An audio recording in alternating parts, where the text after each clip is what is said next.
L'Enciclopedia Treccani, alla voce Nazione, riporta due definizioni interessanti nel mare di sottotesti e sottosignificati che ogni parola può assumere. Il primo, il complesso delle persone che hanno comunanza di origine, di lingua, di storia e che di tale unità hanno coscienza, anche indipendentemente dalla realizzazione in unità politica. Il secondo significato, insieme di persone che, in una comunità qualsiasi, appartengono a una stessa stirpe o costituiscono una categoria omogenea. Il primo significato è molto importante per porre subito una discussione essenziale per questo video: dividere Stato e Nazione. Infatti, sebbene questi due termini vengano usati spesso come sinonimi oppure raggruppati dietro il nome della nazione stessa come Italia, Francia o Spagna, in realtà Stato e Nazione sono due cose profondamente diverse. Lo Stato è un'entità esterna, quasi astratta potremmo dire. È l'insieme burocratico, amministrativo, che gestisce e determina il potere economico, politico e sociale. È un'entità esterna, creata dagli uomini per gestire il territorio. La nazione, invece, e qui il secondo significato che ho riportato viene molto utile, è qualcosa di molto più personale, di molto più legato agli individui che la compongono. E ciò determina anche un altro ulteriore aspetto. Una nazione può esistere anche senza Stato, senza cioè quell'apparato che le controlla e che lo guida. La nazione si basa quindi su un insieme di persone che condividono usi, abitudini, costumi, oppure semplicemente per senso di appartenenza storica a qualcosa di più grande. Nel mondo di stati ovviamente ne esistono moltissimi e ogni stato tendenzialmente ha il suo sistema di governo, la sua forma e tutto quanto. Però in realtà è sempre possibile trovare degli schemi precisi. Ad esempio, nelle nostre democrazie occidentali lo Stato più o meno funziona sempre nella stessa maniera, i diritti per le persone più o meno sono sempre gli stessi e anche le politiche che cerca di attuare, dipendendo anche dai governi che si susseguono, sono più o meno sempre quelle. Però il senso di appartenenza, quando parliamo di Stato, è molto minoritario, perché parliamo appunto di un concetto astratto, di qualcosa di burocratico, di amministrativo, di politico. Noi magari possiamo trovare conveniente, interessante una cosa che è stata una legge promossa in Francia, per esempio, ma non verremo mai a invidiarla dal punto di vista umano. Dal punto di vista della nazione, invece, le cose cambiano, perché una nazione si fonda sui cittadini che ne fanno parte e raggruppa quegli usi e quelle abitudini, quelle convenzioni religiose e sociali che, quelle sì, vanno a toccare direttamente gli individui che la compongono. Ecco quindi che sentirsi italiani, o sentirsi francesi, o sentirsi tedeschi, ha tutto un sistema di retrotesti e sottosignificati che assume una valenza molto più importante, molto più personale, e di conseguenza è molto più facile che questo tipo di pensieri sfoci in qualcosa di pericoloso. Infatti quando parliamo di nazione, parliamo spesso anche di nazionalismo, cioè quel sistema, quella corrente, quella dottrina politica che prende le caratteristiche di una nazione, qualunque essa sia, e le eleva al centro di tutto quanto, rendendo la propria nazione, sentendo la propria nazione come la migliore dell'universo. Il nazionalismo è un concetto molto complicato che affonda le sue radici storiche a tantissimi secoli fa e ogni nazione poi ha vissuto sistemi e modelli di nazionalismo diversi. Però oggi voglio parlare di questo e non voglio parlarne facendo un video pesante andando tipo ad analizzare un testo storico o cose del genere, ma voglio parlarne in maniera particolare, utilizzando una canzone, in particolare un videoclip, il videoclip di Deutschland, dei Rammstein. Allora, i Rammstein sono un gruppo tedesco, fanno industrial metal e hanno sempre amato giocare con la provocazione.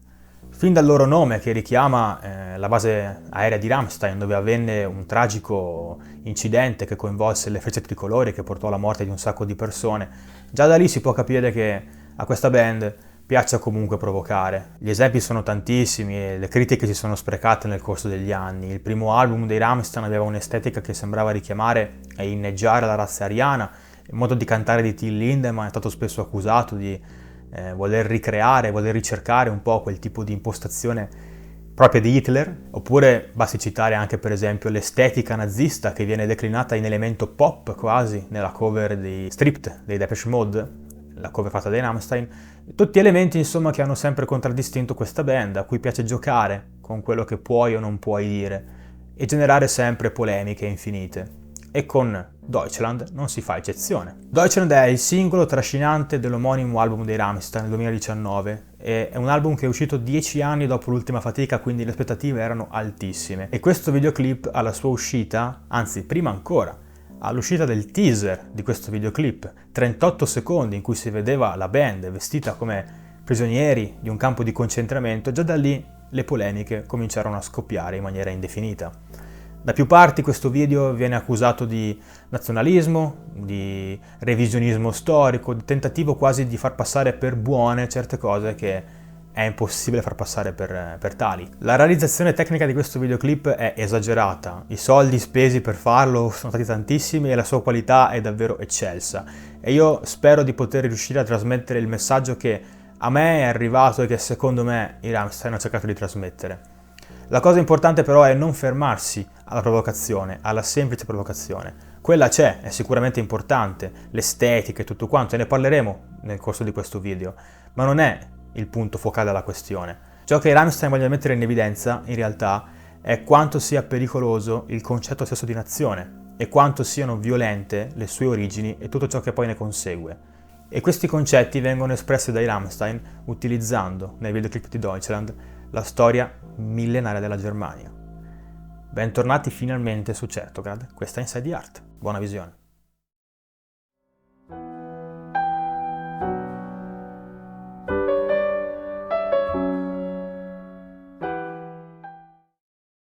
L'imponente videoclip si apre con un'atmosfera cupa e opprimente, mostrandoci, come primo scenario, un'oscura foresta e i membri della band, vestiti come legionari romani, che ne attraversano i cupi paesaggi. Subito una scritta ci aiuta a definire questo primo momento storico. Germania Magna, 16 AD, 16 anni dopo la nascita di Cristo. Germania Magna era il termine usato dai Romani per indicare una vasta zona dell'Europa centrale, a oriente del Reno, e popolata dalle bellicose tribù germaniche. La zona fu sempre una spina nel fianco per l'impero romano, che, anche nei periodi più floridi della sua storia, ad esempio sotto l'imperatore Augusto, non riuscì mai a conquistarla definitivamente. Ciò viene evidenziato subito dopo, quando i nostri legionari arrivano nei pressi di un albero, a cui sembrano essere appesi vari corpi di altri soldati impiccati. Questo è un chiaro riferimento alla battaglia di Teutoburgo, svoltasi nel 9 d.C., dove 3 intere legioni romane e il loro comandante, Publio Quintinio Varo, furono completamente annientate dalle tribù germaniche, comandate dal loro leader, Arminio.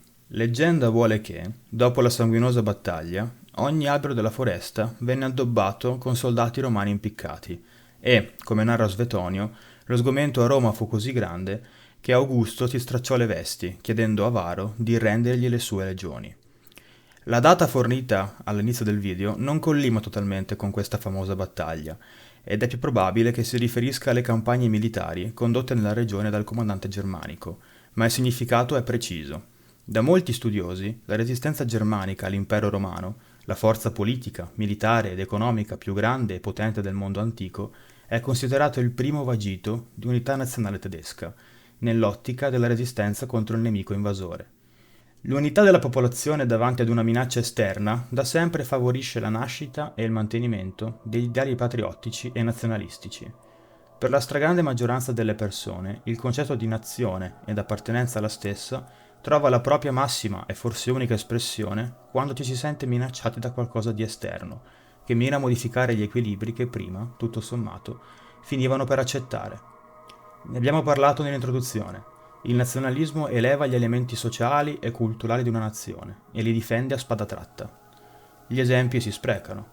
Pensate a chi sbandiera le origini religiose del nostro paese, quando quest'ultime sembrano minacciate. Siccome l'Italia è sempre stata cristiana e cattolica, allora tutti gli italiani dovrebbero essere cristiani e cattolici.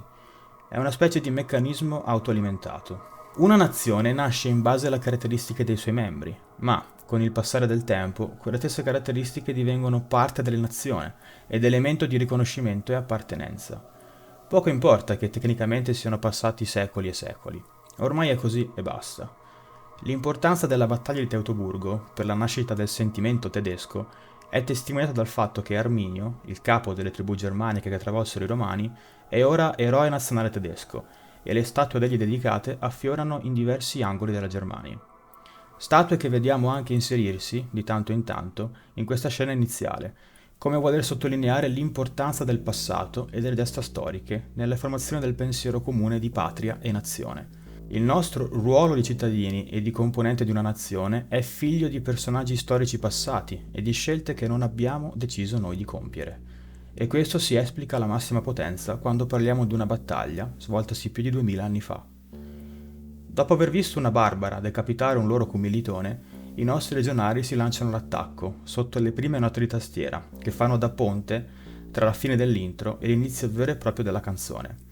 Questa ragazza sarà una presenza fondamentale nel video, e più che una persona in senso specifico, essa è la rappresentazione della Germania stessa. Del ruolo effettivo di questo personaggio e del suo significato, oltre ovviamente a cosa si nasconda dietro la scelta della sua etnia, avremo modo di parlare in seguito. Varie scene si susseguono velocemente, portandoci prima su un letto di spade, teatro di una furiosa e violenta battaglia, poi nello spazio, quindi nel più lontano e fantascientifico futuro. Ecco che, successivamente, la nostra Germania si erge sopra il campo di battaglia, vestita di una folgorante armatura dorata, dove campeggia fiera l'aquila tedesca. Il contesto di spada e armatura e la presenza dell'aquila richiama decisamente il passato imperiale della Germania. L'Aquila, scelta da Carlo Magno, fu il simbolo del Sacro Romano Impero, un'entità storica millenaria che ha visto nella sua lunghissima esistenza il mutare dell'Europa e della Germania stessa, e il cui nome stesso richiamava una continuità con l'Impero Romano, di cui abbiamo già parlato. Frammentato da lotte intestine, diviso da sanguinose guerre di religione, il Sacro Romano Impero non fu probabilmente mai nella sua storia, se non per alcuni isolati momenti, la potenza egemone a cui si ispirava. Ma il ruolo di questa grande confederazione nella formazione della Germania moderna è indiscutibile.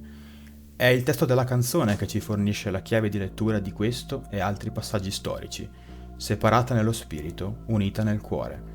Anche se sotto il Sacro Romano Impero la Germania era divisa in tantissimi stati e staterelli, la fiamma del cuore tedesco e del nazionalismo, nati in precedenza, continuavano a crescere e svilupparsi, fino all'evoluzione finale, dove l'unico obiettivo doveva essere l'unità nazionale. Lasciato il campo di battaglia, almeno per il momento, il montaggio serrato decelera nuovamente, per poi fermarsi, quasi come un treno che procede a fermate, ad un altro grande teatro storico di questo video. In quello che sembra essere uno stanzone clandestino, dove chi è presente in realtà farebbe meglio non esserci, due uomini si preparano, armati dalla nostra personificazione della Germania, ad un combattimento a pugni. Il modo di vestire e lo stile impiegato in questa scena fanno subito pensare alla Repubblica di Weimar, l'entità politica che gestì la Germania dalla fine della Prima Guerra Mondiale, nel 1918, fino alla presa di potere definitiva di Hitler, nel 1933. Questa scena sottolinea fortemente le dissacranti contraddizioni che tormentarono la Repubblica di Weimar fin dalla sua fondazione. Se da un lato, infatti, questo periodo fu segnato da marcati progressi sociali e di libertà individuale, l'altra faccia della medaglia fu il dilagare senza freni di una straripante e incontenibile violenza, che avvolse, senza soluzione di continuità, tutta la nazione. Questa continua violenza si estendeva anche e soprattutto nel contesto politico, dove serpeggiavano rivolte, ribellioni e repressioni nel sangue. Due sono le cose che dobbiamo evidenziare, arrivati a questo punto, due aspetti che ci saranno molto utili quando andremo poi a capire ed analizzare il significato del tutto, e due aspetti che ricorreranno più volte nel videoclip. Due aspetti che possiedono un unico denominatore, la violenza. Con un occhio attento ve ne sarete già accorti, questo videoclip è pregno di violenza, spesso anche esplicita. La scelta degli eventi da rappresentare e il modo in cui si è poi deciso di rappresentarli richiama come fattore principale la violenza. E la violenza è uno degli aspetti che vengono maggiormente sottolineati quando parliamo della Repubblica di Weimar. Una violenza soppressiva e repressiva, una violenza spesso rivolta verso oppositori politici, ma anche nei confronti della popolazione civile. E il primo aspetto da sottolineare è proprio questo. Sembra che i Rammstein vogliono mostrarci come non possa esistere nazione senza violenza, un meccanismo che quasi sempre si riversa poi verso gli altri abitanti della nostra nazione, i nostri compatrioti, coloro che, come noi, dovrebbero credere nell'ideale di patria che fieramente possediamo. Non è solo un discorso di presa di potere o di controllo, sebbene quelli possono essere indicati come gli obiettivi ultimi. è qualcosa di più profondo e generale e raggiunge l'idea stessa di appartenenza ad un sistema chiamato nazione. Come posso definire me stesso cittadino, figlio della patria, se il solo modo che conosco per manifestare questo sentimento è recare violenza a chi dovrebbe essere in tutto e per tutto come me? E come posso glorificare il passato storico della mia nazione, quando quel passato è figlio di una costante e deviata violenza? Il secondo aspetto chiave e modello esplicativo di questa infinita onda d'urto della violenza è la politica. La concezione stessa della politica, una politica malata e crudele, che conosce come unico mezzo di propagazione il ricorso a ferocia e violenza. Certo, potreste dire, i tempi sono cambiati e certe cose ora non sono più così. È sicuramente vero che la tensione politica ha subito un ammodernamento, che ne ha, fortunatamente, limato gli aspetti più violenti, anche se vorrei comunque sottolineare che gli anni di piombo qua in Italia non sono poi così lontani. Ma ora la violenza della politica ha cambiato forma. Nelle nostre democrazie occidentali, più che nella sua manifestazione prettamente fisica, la politica cerca di attaccare ideologicamente. I politici ricorrono a continui slogan, identificano capri espiatori per ogni male del mondo, si arroccano nelle loro posizioni su ogni singola, futile e inutile battaglia, dividono la popolazione su qualunque tema e per qualunque minuscola e insignificante cosa mettono su un enorme circo, determinando la continua sfiducia e disillusione della popolazione, che, da decenni, ha smesso di fidarsi di questa politica. E, statene pur certi, che quando si arriverà al vero punto di rottura, dove la classe dirigente sarà così deprecabile e mediocre da non avere più alcun tipo di capacità gestionale, lì, forse, la violenza politica farà il giro e smetterà di essere solo verbale, per ricominciare a determinare morte e stragi. Mentre infuria la battaglia a colpi di spada, un grande dirigibile attraversa il cielo, ed è lo stesso dirigibile che poi vediamo precipitare in fiamme, in quello che è, sicuramente, uno dei momenti più spettacolari del video. Il riferimento è ovviamente alla tragedia dell'LZ-129 Hindenburg, un dirigibile modello Zeppelin, che resta tuttora il più grande oggetto volante mai creato dall'uomo e che prese fuoco, bruciando completamente, nel 1937, mentre emergiava a Lakehurst, negli Stati Uniti. 35 persone morirono nel disastro. L'Hindenburg era uno dei simboli principali della potenza tecno-economica del partito nazista, tanto che la stessa dirigenza del partito cercò di sviare sulle cause interne del disastro, addossando la colpa all'embargo statunitense sull'elio, che aveva costretto il dirigibile ad utilizzare il decisamente più pericoloso idrogeno. Anche qui possiamo evidenziare un aspetto importante: la potenza politica e militare di una nazione e la sua necessità continua di esternarla, per poter lanciare la propria immagine di sé a tutte le altre. Si tratta di uno degli aspetti in cui la Germania nazista investì più risorse e propaganda. L'efficienza e la supremazia tecnologica finirono per diventare emblemi della Germania stessa e della sua popolazione, entrando a far parte di quello che potremmo definire lo spirito nazionale. Viene naturale chiedersi quando e come la costruzione di un gigantesco dirigibile possa diventare uno dei mezzi identificativi di una nazione. Il confine tra nazione e nazionalismo si fa sempre più labile. Quante volte sentiamo dire «amo la mia patria, ma non sono nazionalista»? Può essere anche una frase detta comunque in buona fede, ma è lontana dalla verità. Infatti, non esiste e non può esistere nazione senza nazionalismo. Il concetto stesso di nazione, di unità e appartenenza esiste in funzione della diversità con l'esterno. Io sono italiano per X motivi, loro tedeschi, o francesi o spagnoli per altrettanti Y motivi. E queste differenze trascinano inevitabilmente alla necessità continua di competere, perché è purtroppo nella natura umana sentirsi sempre più avanti degli altri. Magari il nostro obiettivo ultimo non è neanche quello di muovere effettivamente guerra a qualcuno, ma solo di dimostrare che lo potremmo fare, per porci in una condizione di vantaggio. È infatti la propaganda a recitare un ruolo chiave in questo contesto. Puoi anche avere la tua bella nazione, costruita con un popolo unito e carico e che si sente parte di qualcosa di più grande, ma, con questo, conti poco nello scacchiere globale. Altre nazioni, che magari presentano richiami ancestrali e ideologici simili ai tuoi, possono sempre sopraffarti, ed ecco che le persone passano in secondo piano, preferendo mettere in risalto ciò che esse sono capaci di produrre. E in un clima teso, come poteva essere quello del 37, dove tutti sapevano che la guerra sarebbe presto arrivata, anche se cercavano di ignorare la vocina nella testa che glielo diceva, lì era necessario che il senso di nazione e patria, comunità di un popolo, andasse in naftalina per fare spazio all'egemonia economica, politica e militare. E non è casuale che quello stesso dirigibile venga ricostruito nel momento del suo tragico disastro. Rappresenta il fallimento di questa politica, non tanto nel discorso di competizione col resto del mondo, ma con il risultato inevitabile che esso porta, una continua e indistricabile tensione. Con la scena successiva ci spostiamo molto più vicini ai giorni nostri, temporalmente parlando. Troviamo i membri della band e la nostra Germania radunati in un ufficio e vestiti elegantemente. Siamo nella DDR, la Germania Est, uno dei blocchi in cui fu diviso lo Stato tedesco dopo la fine della Seconda Guerra Mondiale. La DDR era la parte controllata dall'Unione Sovietica e i Rammstein interpretano membri del SED, il Partito Socialista di Germania. I dettagli, in questa sequenza, sono molteplici. Till Lindemann appare vestito come Erich Honecker, segretario generale del partito, dal 71 fino alla caduta del muro di Berlino, nell'89. Inoltre, alle spalle del gruppo, è ben visibile il simbolo della Stasi, l'organizzazione di spionaggio che faceva direttamente capo al partito. La Stasi ha, nella sua attività, utilizzato metodi come la tortura e la detenzione, nel raggiungimento di un controllo capillare su cittadini, giornali e avversari politici.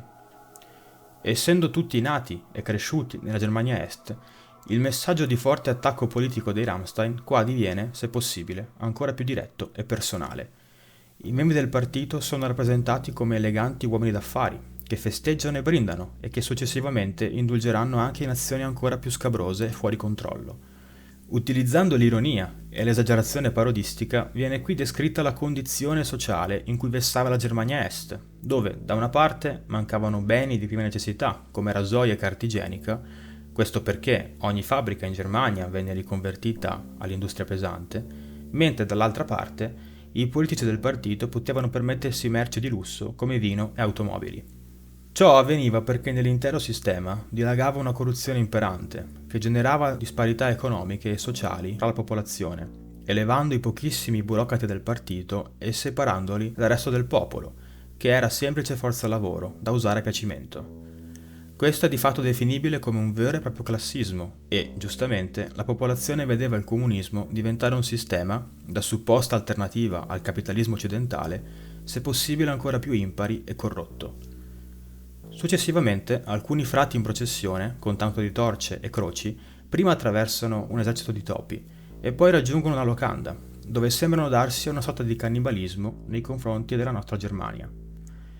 La presenza dei frati e dei ratti, questi ultimi noti veicoli per alcune delle epidemie più devastanti della storia dell'umanità, fa subito pensare al Medioevo, mentre la scena del cannibalismo, elemento con cui i Rammstein hanno spesso giocato nelle canzoni, nei videoclip e nelle esibizioni live, rappresenta una metafora dei danni che la religione ha causato sulla Germania e, volendo allargarci, sull'Europa intera.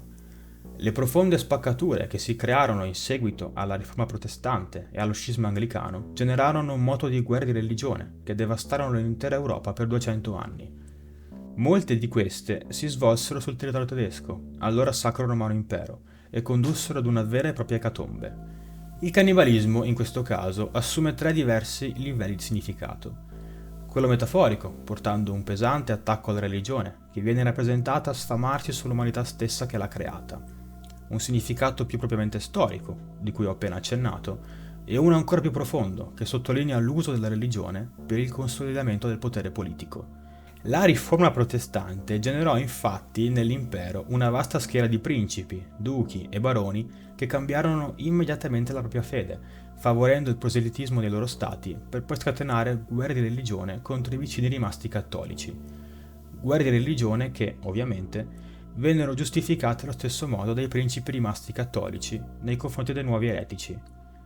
La connivenza tra religione e potere, dopo tutto, è un fenomeno ancora presente ai giorni nostri. La religione di appartenenza è capace di determinare il pensiero di intere ideologie e di uomini e partiti politici.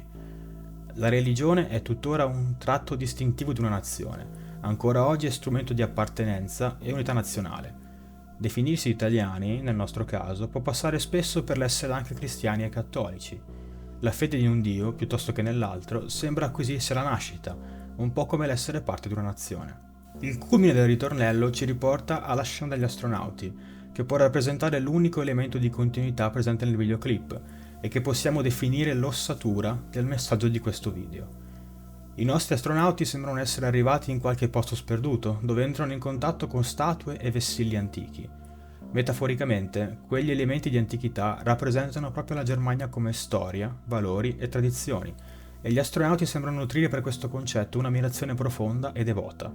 Ci troviamo, evidentemente, in un contesto enormemente avanti nel futuro, dove la Germania in quanto nazione non esiste più e i ricordi ad essa associati si perdono nel mito e nella leggenda.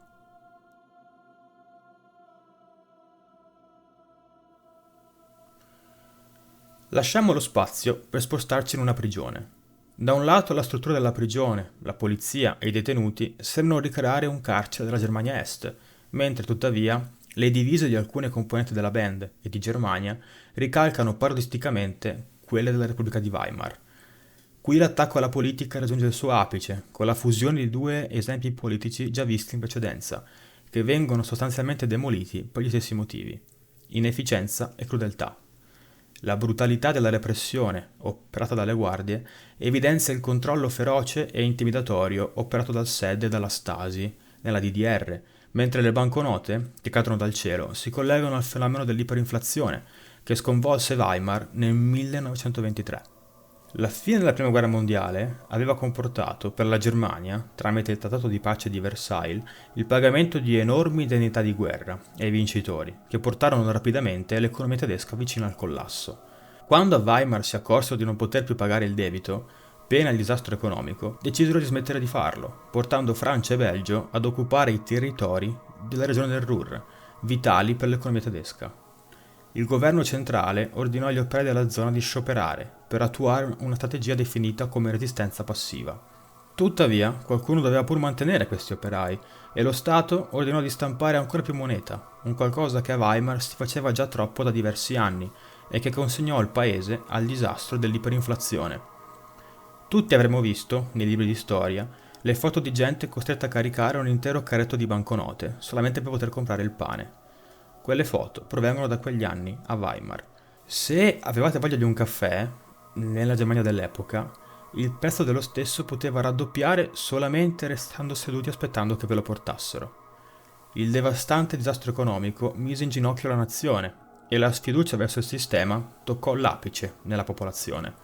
Travolti da una gestione politica incapace di garantire la minima stabilità e sussistenza, l'odio dei cittadini tedeschi si rivolse prima verso il governo, poi verso l'esterno, verso chi aveva deciso di imporre condizioni di pace così pesanti da invalidare totalmente una nazione che, fino a pochi anni prima, era fra le più potenti in Europa. Uomini desiderosi di potere indossarono prontamente la maschera nazionalistica che veniva offerta. Il nazionalismo tedesco conosceva in quegli anni un nuovo riacutizzarsi, ma non era un sentimento di amore nazionale, ma solo un meccanismo di risposta a un sistema che stava collassando. La nazione era solo lo specchietto per le allodole che si voleva usare per giustificare il ricorso ad una politica ancora più violenta e spietata. Dietro l'idea di ricreare una grande Germania, discorso che arringava le folle, c'era, ben più celato, il delirio ideologico e l'ambizione personale. E fu questo proprio che permise l'ascesa del partito nazista. Arriviamo alla scena del teaser e quella che, per forza di cose, generò un'ondata infinita di polemiche. Assistiamo, ovviamente, alla rappresentazione dell'evento più crudele e tragico dell'intera storia tedesca, l'apogeo del regime nazista e la Shoah. Tuttavia, diversi dettagli possono sfuggire se non si presta attenzione. Possiamo infatti notare come sul patibolo i membri della band siano dotati di icone diverse, che ne mostrano diversi ruoli. Abbiamo, pervertito sessuale, ebreo e un ulteriore simbolo che potrebbe identificare un oppositore politico di origine ebraica. Ciò vuole evidenziare lo sterminio attuato dal partito nazista a chiunque non considerasse degno e verso qualunque tipo di opposizione al regime. Inoltre, alle spalle del patibolo possiamo notare dei razzi in fase di decollo. Quelli sono chiaramente razzi V2, precursori di ogni moderno missile balistico e largamente usati dai tedeschi sul finire della Seconda Guerra Mondiale. Oltre a collegarsi ancora una volta al discorso che abbiamo già fatto sulla propagandata superiorità tecnologica del popolo tedesco, i missili possono geograficamente identificare il campo di concentramento come quello di Mittelbau-Dora, dove i prigionieri venivano costretti a costruire i suddetti missili. Si tratta, secondo me, di un dettaglio molto interessante, che amplifica, se mai ce ne fosse bisogno, la portata del messaggio lanciato dai Rammstein. Nel 1947 si svolse un processo, denominato Processo Dora, dove i vertici della Mittelwerk GmbH, l'azienda costruttrice dei V2, che si occupava della gestione del campo di Mittelbau-Dora, dovettero rispondere dei crimini di guerra per le brutali condizioni lavorative che imponevano ai prigionieri. La figura più importante nel lotto degli accusati era sicuramente Georg Reikey, il direttore della struttura. Egli però venne assolto da tutte le accuse, messo rapidamente su una nave e condotto negli Stati Uniti, per diventare poi uno dei tanti membri dell'operazione Paperclip. Con questa operazione l'OSS e poi il suo diretto discendente, la CIA, favorirono il sicuro passaggio di centinaia di scienziati, ingegneri e tecnici nazisti verso gli accoglienti porti americani. Questi vennero poi assoldati negli Stati Uniti affinché le loro conoscenze potessero favorire un vantaggio sul nuovo e diretto concorrente, l'Unione Sovietica, che ovviamente fece la stessa cosa subito dopo. L'ironia della cosa è lampante. Le potenze vincitrici, di facciata, si glorificavano della vittoria sul nazismo e nel rifiuto totale della sua ideologia, ma, sotto banco, correvano a prendere gli scienziati migliori, compreso l'intero team di sviluppo che aveva lavorato ai razzi V2. E poco importava se quei razzi o altri strumenti di morte, creati da quegli stessi scienziati, avessero ucciso decine di soldati statunitensi o dell'Armata Rossa.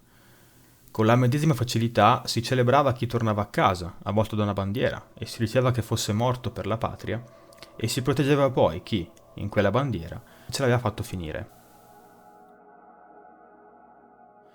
L'ultimo periodo storico portante di questo videoclip mostra la band in quello che sembra essere un parcheggio, vestita in stile anni 70 e armata fino ai denti, mentre rapisce Germania e ingaggia un conflitto a fuoco con la polizia. Il richiamo è all'autunno tedesco, del 1977, uno dei momenti più gravi della storia della Germania Ovest e di quella tedesca in generale dopo la guerra. In una maniera similare ai nostri anni di piombo, il 77 fu il teatro degli attentati della Rote Armee Fraktion, RAF, un'organizzazione terroristica di estrema sinistra che si rese responsabile del rapimento e poi uccisione del dirigente Hans Martin Schleyer, oltre del dirottamento del volo Lufthansa 181. Till Lindemann è truccato per impersonare probabilmente la giornalista e terrorista Ulrike Meinhof. L'autunno tedesco si consacrò in un clima politico e sociale che raggiunse l'apice della tensione. La sinistra extraparlamentare e buona parte della popolazione, in realtà, appoggiava, se non sempre le azioni, quantomeno l'idea della RAF, e questo creò una nuova ondata di divisioni, sospetti e accuse, che travalicò il limite della ragione e portò anche semplici moderati e democratici di sinistra ad essere accusati di collusione e terrorismo. Di fatto, i Rammstein mostrano l'effetto della politica, della violenza e della cultura del sospetto in entrambi gli schieramenti che si divisero la Germania nel dopoguerra. Due facce della stessa medaglia, che fronteggiavano, in maniera diversa, lo stesso elemento, la paura, nominandolo in Germania Est e temendolo nella controparte Ovest, ma producendo il medesimo risultato, divisione e terrore. Da questo punto in avanti il video si fa molto più serrato e veloce nel montaggio e l'interpretazione si fa più complicata e sfuggente. Tuttavia una scena simbolica emerge dal marasma che si sta venendo a creare, in cui vediamo distintamente i frati bruciare una strega sul rogo e, nelle vicinanze, i soldati nazisti bruciare dei libri, richiamando i famosi roghi di libri dove venivano dati alle fiamme tutti i testi non allineati all'ideologia nazista. Il parallelismo che si viene a creare risulta evidente e riguarda ancora una volta l'imposizione che la politica e la religione operano sulla nazione, il loro terreno di caccia ideale. Nascondendosi dietro i sentimenti di unità nazionale e religiosa, dietro il senso di appartenenza nazionalistica, viene esercitato un controllo violento e repressivo che non permette alcun tipo di voce avversa e che identifica chi, in questo caso, possa definirsi veramente tedesco e chi no. Ecco che la nazione in quanto tale continua a essere usata come un semplice strumento per esprimere e definire il potere. Nel momento che, musicalmente, sembra rappresentare la più proverbiale quiete prima della tempesta, gli astronauti sembrano aver trovato Germania, e sembra che quest'ultima sia incinta. Metaforicamente potremmo leggere il tutto come un tentativo, da parte di chi ha vissuto sentendo parlare della Germania come di una leggenda, di ricrearla e riportarne alla luce fasti e gloria. Non a caso la scena si tinge di forti connotazioni religiose, quasi come se questo tentativo di riportare in auge lo spirito e l'unità nazionale, il sentimento che ti identifica come tedesco, venisse rivestito in ottica messianica. Il parto del cane potrebbe rappresentare la nascita di una nuova generazione di tedeschi, priva degli errori del passato e desiderosa di invertire le cose. Tuttavia, successivamente vediamo arrivare tutti i personaggi portati avanti nel video. Cavalieri, frati, nazisti, poliziotti, pronti per una grande e suprema battaglia finale. Si tratta del più classico "le colpe dei padri ricadono sui figli".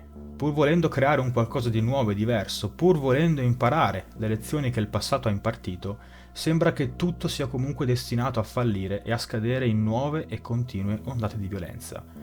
Il sistema nazione sembra essere qualcosa che ti prendi senza davvero avere possibilità di scelta, e le sue caratteristiche, che abbiamo visto comparire in tutto il video e per tutte le epoche storiche, sono sempre quelle: sopraffazione, fallimento e profonda violenza. La bombastica orgia di brutalità finale sembra dirci proprio questo: non esiste nazione senza violenza.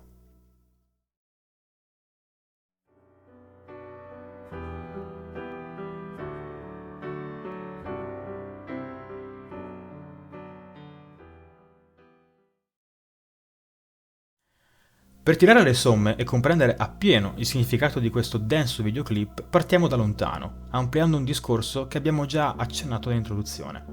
Questo video è davvero così provocatorio? E se sì, da cosa si origina questa provocazione? Occorre scindere il discorso in due parti distinte. Da un lato abbiamo la certezza che ai Rammstein sia sempre piaciuto giocare, come dicevo in precedenza. Aggirare la linea di confine tra affascinante e sconveniente alla band tedesca è sempre garbato moltissimo. Non possiamo non immaginare che dietro certe scelte legate a questo video si nasconda anche un certo grado di interesse nello sconvolgere lo spettatore, nel destare polemica, nel mettere volontariamente la mano, e anche tutto il braccio, sul fuoco che divide ciò che si può dire da ciò che non si potrebbe dire. Lo sconvolgimento seguente, negli spettatori, in realtà è frutto più che altro di preconcetti. Anche la tanto chiacchierata scena del campo di concentramento, sebbene sicuramente definibile forte, non ha nulla di più di milioni di altre scene tragiche viste al cinema o lette comunque sui libri. A 70 anni dalla fine della Seconda Guerra Mondiale, il nazismo e la Shoah restano temi che sicuramente catalizzano ancora attenzioni ed opinioni, e sicuramente è necessario un inevitabile e deciso rispetto quando se ne parla.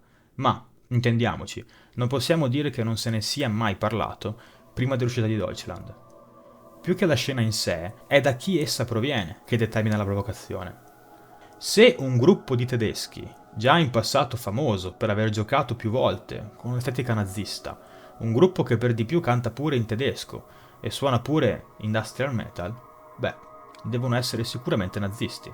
È probabile che la band stessa sia più che consapevole di quanto facilmente questa catena di pensiero si attivi nel cervello di molta gente, e sicuramente, da band mondiale quali sono, è anche nel loro interesse che questa catena si attivi sempre, soprattutto se c'è da risvegliare la curiosità per una nuova uscita dopo anni di silenzio. Tuttavia, c'è anche un altro pezzo della storia. Ciò che dà fastidio non sempre lo deve per forza fare in maniera lampante. Il vero problema del videoclip di Deutschland è che rientra totalmente nell'estetica Rammstein, ed è questo che fa scattare gli animi. Non è solo il soggetto, in questo caso, ma come è stato messo in scena. Come dicevamo, i Rammstein hanno sempre fatto dell'estetica uno dei loro cavalli di battaglia. Pur con gli inevitabili cambiamenti e perfezionamenti dovuti al passare degli anni e al loro crescere come artisti, un prodotto Rammstein è sempre riconoscibile. La musica, partendo dalla base più semplice dell'industrial metal, è stata da loro trasformata in qualcosa che ha sempre suonato unico e personale, mentre la parte visiva gioca da sempre con gli stessi paradigmi.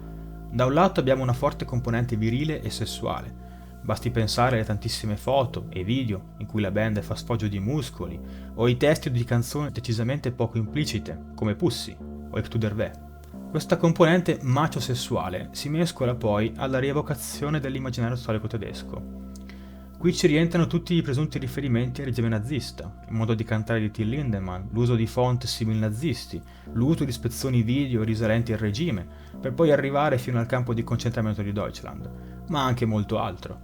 L'intera cultura tedesca rappresenta, anche per forza di cose, un bacino di influenza infinito per i Rammstein, e le fiabe dei fratelli Grimm, i romanzi gotici e il romanticismo tedesco sono altri elementi basilari nella costruzione della loro arte. Queste enormi influenze, provenienti dalla loro cultura di origine, tuttavia, non vengono davvero ricreate pedissequamente sullo schermo, ma vengono filtrate dalla volontà sensazionalistica e finto propagandistica della band. Il pacchetto che ne deriva è, a primo sguardo, una continua esaltazione nazionalistica, ma, osservando con più attenzione, si vede chiaramente come il tutto venga filtrato da ironia e sarcasmo. Il videoclip di Deutschland rappresenta forse l'esempio più fulgido di questo concetto. Pur descrivendo situazioni e fatti realmente accaduti, ogni momento storico che la band narra viene preso, spogliato delle sue stesse caratteristiche e bombardato di estetica Rammstein. Li si vede camminare con dietro un dirigibile in fiamme, li si vede indurre in festeggiamenti deviati, nei panni del meme del SED, li si vede vestirsi con parrucche e rossetto. Questo utilizzo di un'estetica volutamente esagerata e bombastica viene dai più interpretato come esaltazione, quando in realtà è un feroce strumento di critica e derisione. Con Deutschland è come se i Rammstein si fossero dati l'obiettivo di inglobare l'intera storia tedesca nel loro macrocosmo, di rifarla alla loro maniera. Non è un caso che le prime parole della canzone richiamino Du hast, il loro primo grande successo, e non è sempre un caso che il videoclip termini sulle note di una versione acustica di Sonne. La storia della Germania è una base di partenza, ma ciò che ne risulta passa attraverso le idee e le opinioni dei Rammstein. Ne abbiamo un esempio chiarissimo nella scena dove gli ebrei, al campo di concentramento, riescono a liberarsi e a fucilare i loro aguzzini nazisti, Germania compresa. Di certo non si tratta di una ricostruzione storica veritiera, ma è come i Rammstein avrebbero voluto che la storia andasse. Si potrebbe pensare che qui si nasconda il messaggio, metaforico, del video. Ricreare la storia, inglobarla su di sé per evitare che si possano commettere gli stessi errori commessi in passato. Ma sarebbe sbagliato. Per ricavare un insegnamento del genere ci servirebbe un po' di ordine. Ci servirebbe una narrazione sensata e che si muova precisa per tutto il video. Invece noi assistiamo a tagli continui di montaggio, periodi storici che si sovrappongono e si mescolano, fino a generare combinazioni che non sono per davvero mai avvenute e che quindi perdono ogni possibile valenza storica. La narrazione del passato della Germania si sviluppa su uno schema passato piatto. Il nostro spazio-tempo è come appiattito. Dove tutti gli eventi sembrano in realtà avvenire contemporaneamente. Non a caso, nella grande battaglia finale, vediamo sia poliziotti con armi da fuoco che cavalieri medievali armati di spada. Non c'è uno schema conseguenziale, non c'è la volontà di dirti «Ecco, guarda che brutte cose sono capitate in passato, non devono più accadere». Mentre Germania combatte sul campo di battaglia, dietro di lei vola il dirigibile che di lì a poco brucerà. Facciamo affidamento sulla storia perché pensiamo di poter imparare da ciò che l'uomo ha già sbagliato in passato, ma questo bel pensiero non funziona, e non ha mai funzionato. Le migliaia di guerre avvenute da ieri fino all'antichità dovrebbero averci comunque insegnato quanto essa sia orribile, eppure se ne continuano a fare. Vaffanculo, idiota! Sembrano darci Rammstein. Dal passato nessuno impara mai niente. E il vero messaggio parte da qui. Perché sono così sicuri che l'umanità, dalla storia, non abbia mai imparato nulla? La stessa scena di prima ce lo indica chiaramente. I prigionieri ebrei, ma potremmo dire la band, tramite le proprie idee, prende a fucilate non solo quel passato così terribile, ma anche la loro stessa nazione, che sembra averlo generato.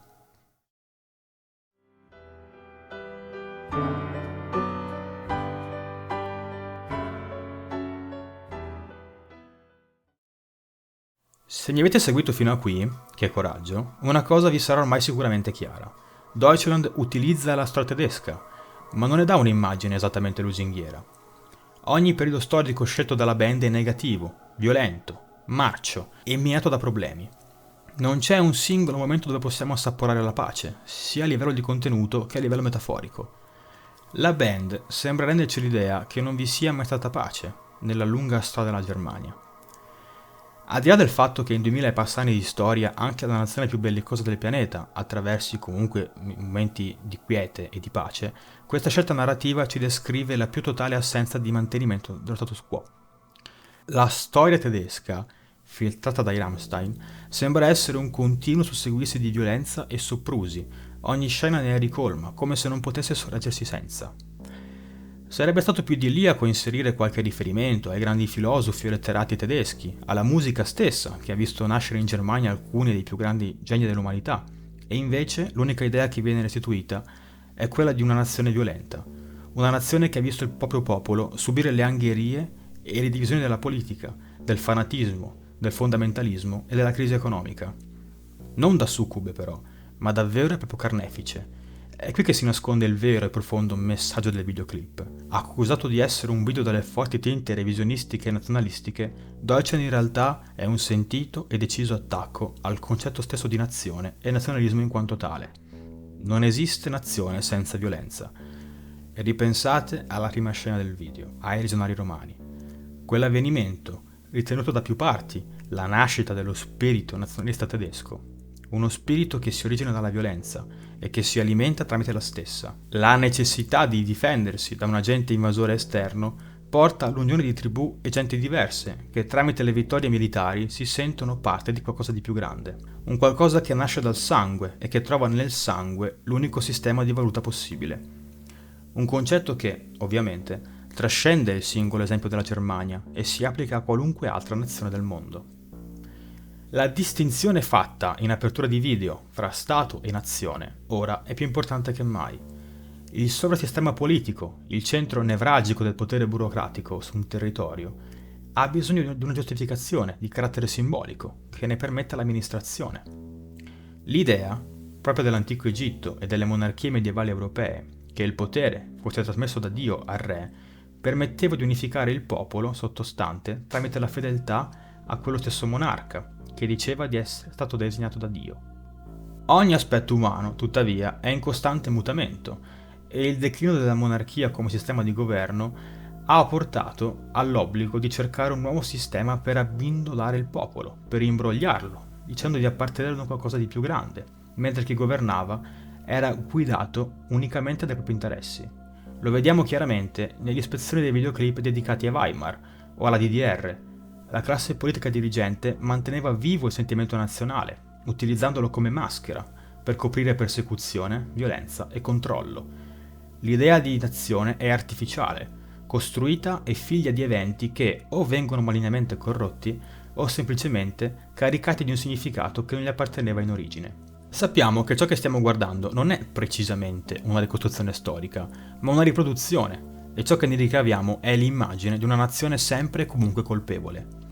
Nella foresta assistiamo al primo agito di nazione tedesca, ed è un primo atto che si basa su un comportamento violento e barbaro, come la decapitazione o l'impiccagione. L'origine del sentimento tedesco viene spogliata della sua aurea mitica, per ritornare a semplice e barbara violenza. E la rappresentazione della Germania sembra proseguire sullo stesso percorso, mostrandosi connivente al potere politico, asservita alle logiche del controllo e della violenza. Uno spirito nazionalistico che non esiste a sé stante, ma è solo uno strumento.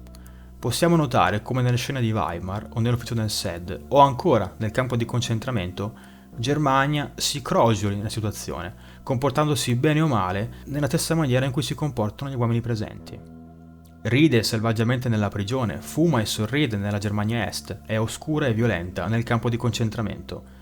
Non interviene, non si oppone, non difende quello stesso popolo che ne custodisce lo spirito. È, di fatto, una semplice proiezione degli uomini che detengono il potere. Non è indeterminata e immutabile, non è un'idea ancestrale che si mantiene nello spazio e nel tempo, ma solamente un vestito che si adatta alla conformazione degli uomini che lo devono indossare. L'unica scena in cui Germania sembra in una posizione diversa è quando subisce il rapimento da parte del RAF, dove assistiamo al tentativo di liberarsi, effettivamente, di questo gigante silente e minaccioso. Non si tratta di un'apologia del terrorismo, non vengono ricostruiti gli effettivi crimini compiuti dal RAF, ma se ne mostra lo scopo principale: depotenziare la nazione in quanto tale, e liberare il popolo dal suo fantasma onnipresente. Non a caso, questa scena coincide con un passaggio chiave del testo, dove viene evidenziato come non sia possibile amare una nazione che, esattamente come tutte le altre, ha le mani sporche di sangue da decine di secoli. Il problema è che quegli stessi secoli hanno ormai definito le coordinate di un clima generale violento e senza pace. Non puoi respingere la violenza se non con altra violenza. L'esistenza stessa della nazione ha ormai avvelenato tutti i frutti, contaminando chiunque nasca sotto la sua bandiera. Poco dopo, infatti, la band si inginocchia ai piedi di una messianica Germania, nella stessa maniera in cui i fedeli si inginocchiano davanti a Dio. Ormai il concetto è così profondamente radicato che è impossibile scalfirlo. La metafora religiosa è più calzante che mai. Proprio come Dio, anche la nazione è un costrutto umano che, con la forza del tempo e della violenza, si è elevato sopra l'uomo stesso e ormai non può essere fermato. Si è perso il controllo e la grande battaglia finale è solo lo schema che continua. Anche la discussa scelta di un'attrice di colore per rappresentare la Germania si allinea a questa visione. Ruby Conway qui non è solo un modo ironico per andare contro un tipo di politicamente corretto, ma mostra, da un lato, il fallimento del delirio nazionalistico, evidenziando come in un mondo che è sempre stato contraddistinto da pluralità e diversità, sia inutile definire categorie e comportamenti precisi, ma, dall'altra parte, mostra anche come quello stesso nazionalismo sia destinato a durare per sempre. Un'attrice afro-tedesca, infatti, rappresenta il nostro presente multiculturale, dove l'incontro fra popolazioni diverse dovrebbe rappresentare la fine di un concetto vetusto come la nazione. Ma Ruby Conway, nel video, rappresenta la Germania, mostrando come anche le generazioni nuove finiscano semplicemente per essere vittime dello stesso vecchio e ancestrale sistema. L'esistenza stessa delle nazioni ha ormai creato un ambiente che non si può più evitare, che ti contamina fin dalla nascita e che ti insegna sempre e comunque a mettere la tua patria davanti a tutte le altre. Non serve nemmeno più che tu appartenga o meno a quelle etnie o a quelle culture su cui si basò il sentimento nazionale quando nacque, perché non è più un discorso di valori o appartenenza, ma solo di violenza e supremazia.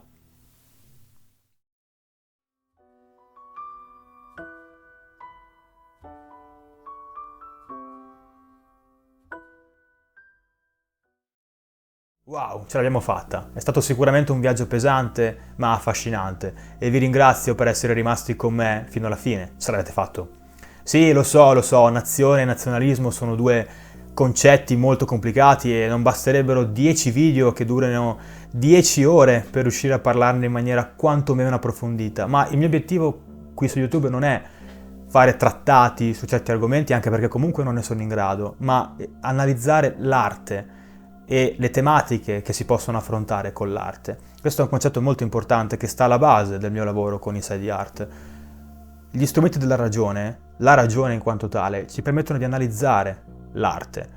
E l'arte è lo strumento principale di propaganda, il mezzo che chiunque utilizza per veicolare le idee e le opinioni che possiede. Tenere sempre accesa la ragione, tenerla sempre carica sulle cose complesse, come può essere questo video di Deutschland, ci permette anche di tenere sempre tutto quanto acceso quando i contenuti che ci arrivano sono molto più semplici e di conseguenza molto più subdoli. Noi ci vediamo presto, supportateci, condivideteci, dateci una mano comunque a crescere se ciò che avete visto vi piace, o comunque anche se non vi piace, scrivete nei commenti perché. Seguiteci anche su Instagram dove stiamo portando avanti delle piccole rubriche, cerchiamo di fare qualcosa per... così. E ci vediamo molto presto, dall'altra parte però, con l'altra rubrica. Inside the Art ora si prende una piccola pausa perché è pesante. Statemi bene e alla prossima.